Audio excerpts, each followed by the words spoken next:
Hi மக்களே, குலச கோயில் போயிட்டு வந்தாச்சு பார்த்துக்கோங்க. போயிட்டு வந்தோடனே நான் சொன்னது தெரியுமா, குலச கோயிலில் பால் அபிஷேகம் பண்ணியிருந்தாங்க. அங்கே வந்து பால் கூட எடுத்து பால் அபிஷேகம் பண்ணியிருந்தாங்க.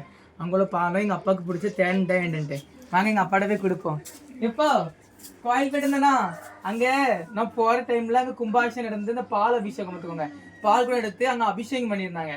அதுவும் சாமி முன்ன கரெக்டாக அபிஷேகம் பண்ணி பால் எடுத்துட்டேன். இப்போ ஒரு மடக்கு குடிச்சிருங்க.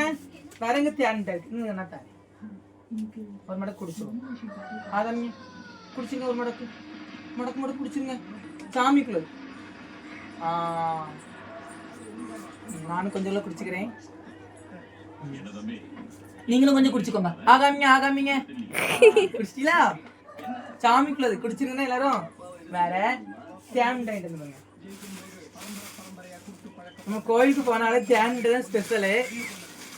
பாத்தீங்களா தேன்டாய் அதிலா இப்போ தேன்டாய் சுட சுடன்னு இருக்கு. நான் உங்களுக்கு ஆகாமிங்க கடைசிலா. சரி, நானும் இன்னைக்கு கழிச்சிட்டேன். இன்னைக்கு 1ஆம் தேதி அன்னைக்குமே நான் சாமி கும்பினேன். ஸோ எனக்கு எங்கள் அப்பாவுக்கு உங்களுக்கு எல்லாத்துக்குமே சாமி கும்பினேன். ஸோ இந்த வருஷத்துலேருந்து எல்லாருமே நல்லா இருக்கணும், எல்லாத்துக்குமே நல்லபடியாக ஒரு வாழ்க்கை கிடைக்கணும் அப்படின்னு தான் நான் வேண்டியிருக்கேன். ஸோ எனக்கு ஒரு நல்ல வாழ்க்கை, உங்களுக்கு ஒரு நல்ல வாழ்க்கை கிடைக்கணும். ஓகேவா? ஸோ எல்லாத்துக்குமே ரொம்ப ரொம்ப நன்றி. 2025 ரொம்ப பேர் சப்போர்ட் பண்ணீங்க. 2026 எனக்கு நல்லா சப்போர்ட் பண்ணுங்க.